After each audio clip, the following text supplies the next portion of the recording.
Tama, magkakabali-balibot mo rito. Mother Earth! Ito ang aking may bahay.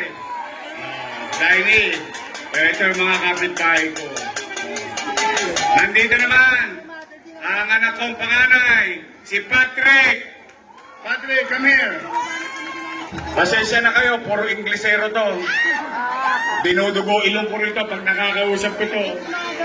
At nandito naman yung nag-iisa kong dalaga, si Frances.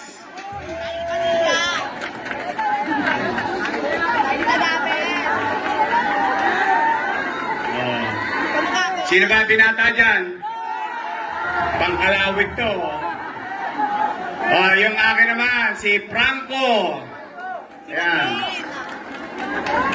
Asawa ni Carly. Pogi ba? Siyempre, mana sa tatay. Charot. Yan si Franco. At ang aming bunso, si Drake. Ito. Ito yung mahilig sa McDonald's. Hindi ko lang maibigay sa kanya, Bachuy. Kaya si Drake. At siyempre, yung isa kong anak, si Joaquin Dumagoso.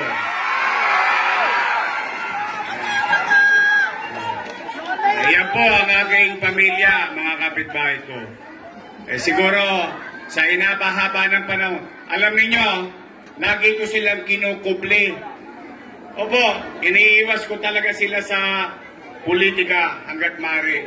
But I think tonight is the best time to introduce to you my family. Ito po sila lahat. Walang S, ha? Family. Isa lang. Isa nanay. Promise. Ayan sila lahat. Sige na, maupo na kayo. Ang asawa ni Joaquin!